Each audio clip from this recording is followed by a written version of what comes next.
Thank you, Shelley.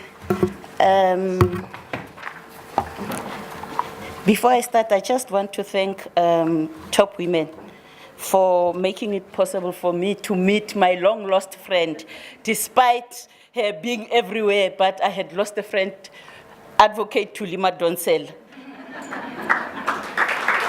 We've managed to meet after such a long time because she's very busy. Thank you very much. Minister apologizes for, it might seem like she's dumped you at the last minute because she was going to come. She called me now in the morning to say, please go there and represent me because today, now in the morning, they'll be discussing exactly what we're discussing here, about 50-50. They are going to look at SMEs. You know that there's the Lukhotla, ANC Lukhotla, so they'll be looking at SMEs, they're looking at training. You know that there's this institution, HD, Human Resource Development, South Africa. So they'll be looking at capacity building in order to address skill shortage. And as the Minister for Women, she has to make sure that women are represented there because they are also part of those people who are counted in the shortage of skills and the fact that in some instances they are not represented in some of their fields, your STEM and other fields. I have a difficult job because I'm coming here to represent her. I have to read her speech, and I'm not good in reading. I like talking. So, so where it's me, I'll say, this is not the minister, this is me saying this. Good morning. Ms. Shelley Zinn, the moderator, Dr. Phumzile Mlambo-Ngcuka, she's on her way, Under Secretary General of the United Nations, Advocate Thuli Madonsela, the Public Protector, Ms. Jenna Clifford, jewelry designer, I heard that she's also coming later, Dr. Linda Makuleni, CEO, South African Weather Services, distinguished guests, ladies and gentlemen, a very good morning to all of you. This conference could not have taken place at an opportune time than this, after we have just celebrated the 60th anniversary of the 1956 Women's March to the Union Building, where 20,000 women from every part of South Africa, cities and towns, the reserves and the villages, and women from every race, African, white, Indian, colored, came united in their purpose and marched to the Union Building to deliver a petition to the then Prime Minister J.G. Stradom against the carrying of dom passes by women and the degradation of African women. It is an honor for me, it is an honor for the minister to co-host with Top Women and to open this conference. I'm the one who's opening it though, which will take stock of progress made on equal representation of women in decision-making positions and in the economy and celebrate women's achievements. Her topic today, Accelerating 50-50 by 2030, is in line with her mandate. Her mandate is socio-economic empowerment of women and the advancement, promotion, and protection of women's rights. It includes monitoring and evaluating government's response to violence against women, which is one of the challenges against our democracy. 50-50 cannot be achieved as long as women are still subjected to violence and discrimination. And now this is me.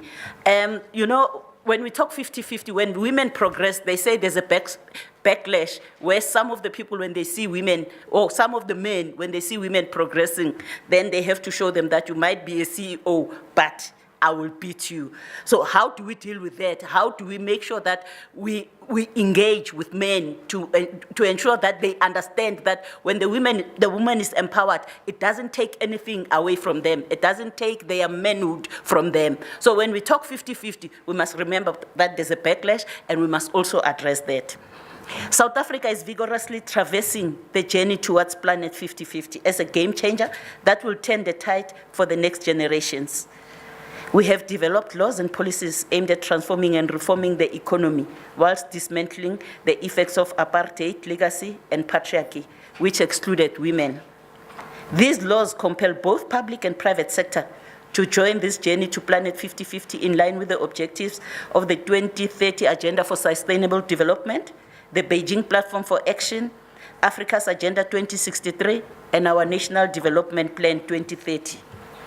The Employment Equity Act specifically provides for the equal representation of women, the 50-50 representation, and the eradication of all barriers to equal participation and the advancement of women in the workplace.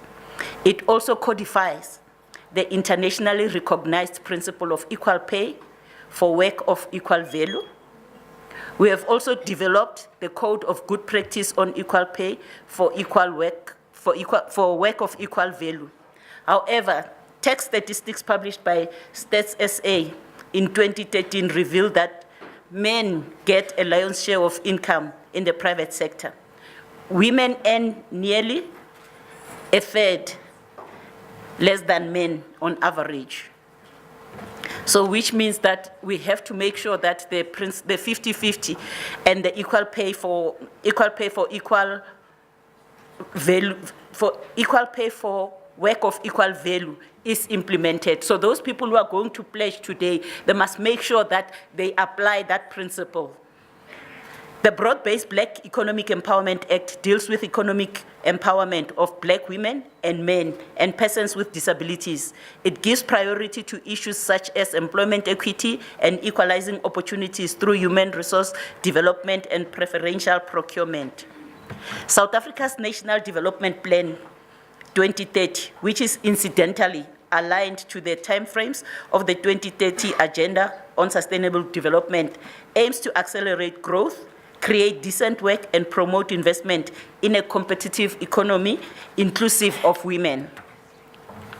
It is 22 years since we attained our democracy, inheriting a deeply divided society as a result of years of patriarchy, apartheid, sexism, and racism. We have seen great progress and achievements. However, we continue to address poverty, unemployment, equality, which are largely structural and systemic. In terms of the Statistics South Africa media estimates of 2014, the population of South Africa is 54 million, while the population by sex group is females 51.2, and males 48.8. And by race group, Africans 80%, whites 8%, Indians 3%, and coloreds 9%. However, when you compare the population group in terms of race and sex and the employment statistics, it is clear that despite this excellent policy and program intervention frameworks that supports women empowerment, the gender gap with respect to achieving gender equity in economic and leadership transformation continues. For example, Statistics South Africa report on governance indicates that South Africa regressed in the appointment of female ministers and premiers between 2009 and 2014 election years. And I think this is one area where if somebody wants 50-50, somebody can get it. I don't think it's like in the private sector. With governance, it's easy. Ministers, 50% women, ministers, 50% males. So it's something that needs another forum to discuss that. Yeah. In 2009, male ministers were 53.3%, while female ministers were 46.7%. In 2014, male ministers increased to 57.1%. while female ministers decreased to 42.9%. In 2009, male premiers were 55.6%, while female premiers were 44.4%. In 2014, male premiers increased to 77.8%, while female premiers decreased to 22.2%. Further, women are underrepresented as heads of state-owned enterprises. Male constitutes 76%, while females constitute 24%. Heads of Chapter 9 institutions. I was shocked when I looked at this. Heads of Chapter 9 institutions, males are 75%, while females are 25%. And I was trying to think, Tuli and who? Do you know it's Tuli and who? Because even the CGE, it's a male. Where's the CGE? I know they're supposed to be here. It's a male. Who's the other female? I'll do my investigation. I mean, Chapter 9. CEOs of top 40 JSC listed companies, males are 97%, whilst female 3%. And I thought 97%, mostly, I think majority is white males. And when you go back to the stats that I had just referred to, blacks constitute 80%, whites constitute 8%. It's mind-boggling if they have to be 97% of top management. Something needs to be done. The percentage of SMS positions in public sector is 60% males and 40% females. And I think they just gave an overall figure. If you look at the CEOs, the DGs, because they're CEOs, I think there are two female DGs out of how many departments? 36 or 37. Yeah, there are two female DGs. While in the labor market management position, males are 69%, while females are 31%. With regard to the judiciary, and it's surprising the judiciary is doing well. When you look at the fact that in 1994, there were two white female judges out of 150 something or 160. Now women constitute 34%. It might not be 50%, but there's progress. You can see there's progress, there's a movement. Whilst males constitute 66%, and in the lower courts, women constitute 45%, while males constitute 55%. Male advocates are 69%, while female advocates are 31%. In the military, males constitute 75% of the Navy, while women constitute 25%. And in the Air Force, women constitute 24%, while males constitute 76%. Somebody would say, why are you saying all these statistics? We're talking 50-50, ne? We can't get to 50-50 if we don't have the baseline. We need to have the baseline. Where are we in order for us to be able to plan how we're moving forward? While it could be argued that we started from a position of 0% in 1994, however, we can do better because of our enabling constitution and legal framework. The employment equity statistics of May 2016 show challenging employment trends in terms of race and gender. Most industries are still dominated by men, from construction 90.4%, mining 86.1%, transport 81.7%, to finance 58.4%. Of top managers, 78.6% are men, while women are making inroads in the finance and community and social services, your catering and all those. And the majority of the unemployment are women. Most companies, even government, they'll tell you that they've empowered women. And when you look at exactly how, it will be your catering, those, not the bigger things. Even IDC, do we have someone from IDC? IDC, NEF. I have a challenge for them. Fortunately, they're not here.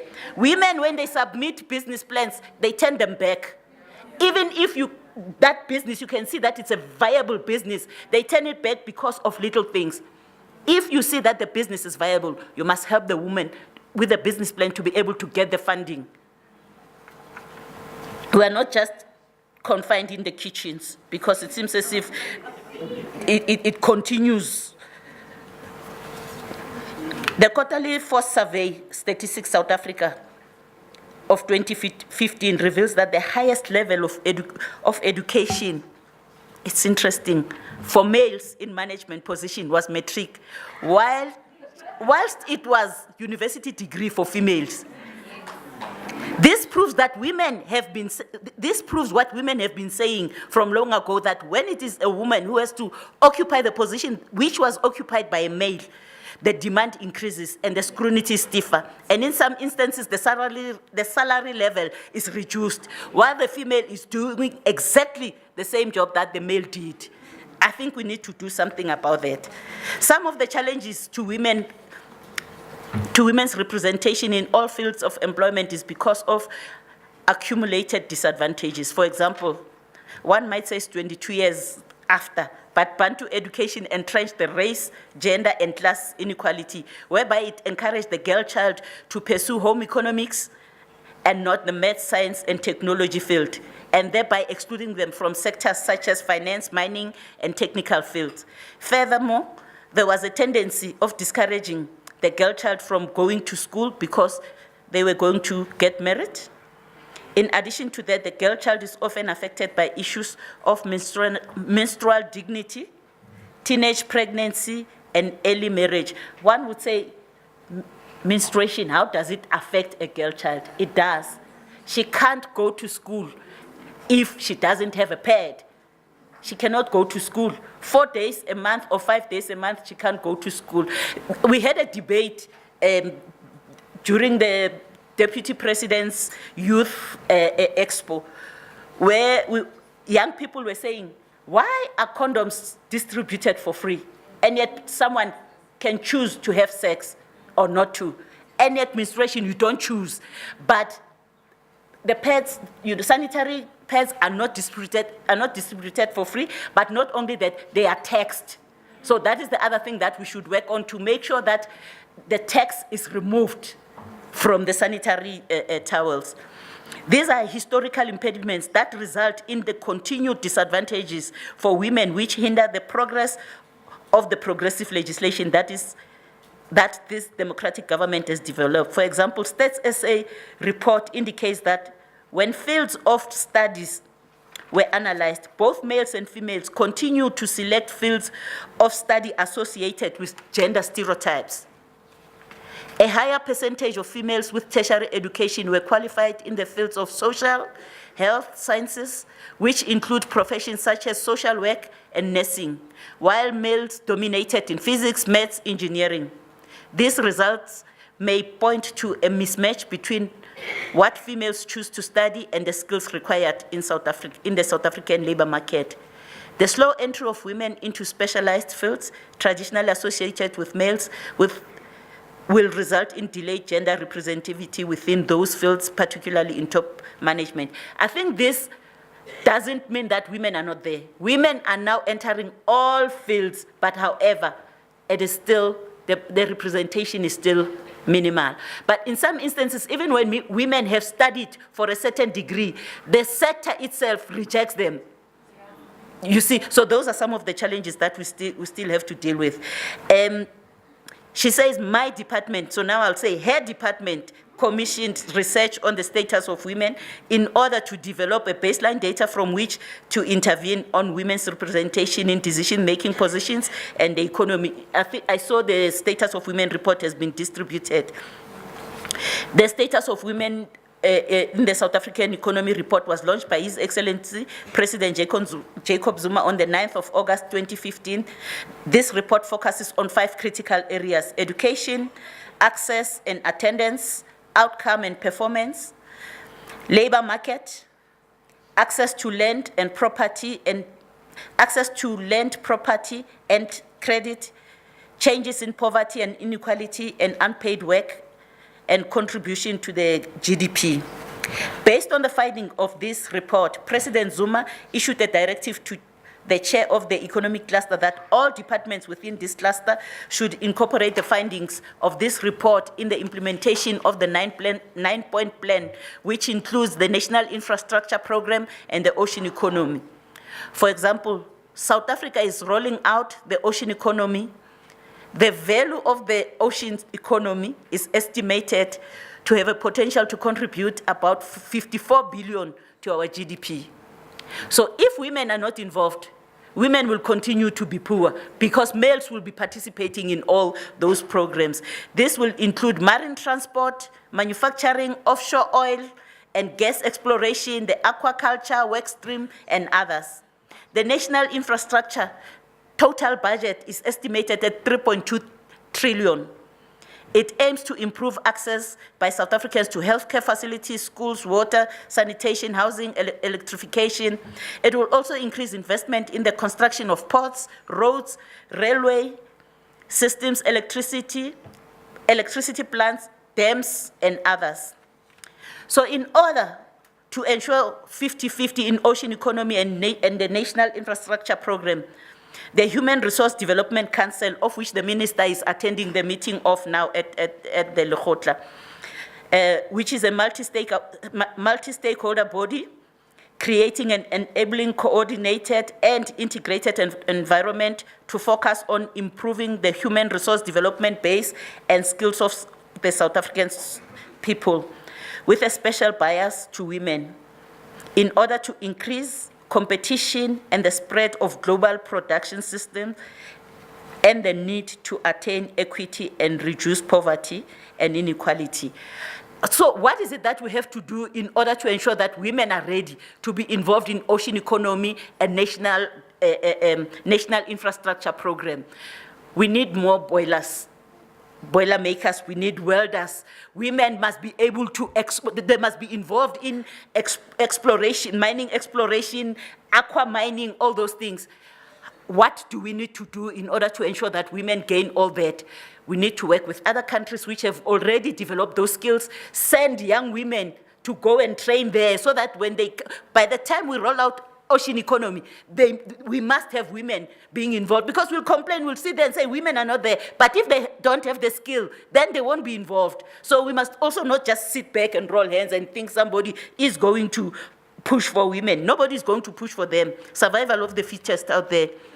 So the Minister's Department is discussing with countries that already have the skills and expertise required to ensure that young women get an opportunity to be trained in aqua mining and exploration, building boats and other aqua work streams. And for example, exploration machines come from Switzerland. South Africans may not be able to produce those machines, but South African women can maintain those machines. So you send them there to be trained on how to maintain those machines. You know, so we can be creative in terms of how do we involve women in all these programs. This includes the need to scale up.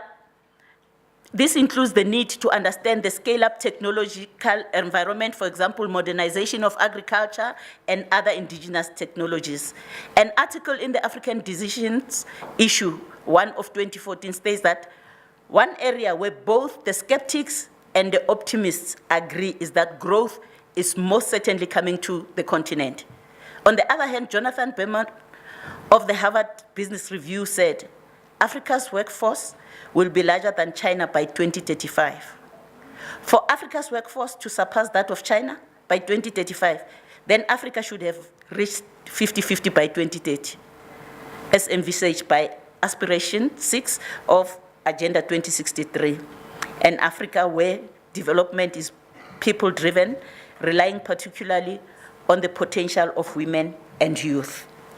In conclusion, in order to accelerate 50-50 by 2030, we are focusing on training, capacity building, and skills development for women and young people to ensure that they participate and contribute to all areas of the economy in our country. Together, united in moving South Africa forward. I thank you.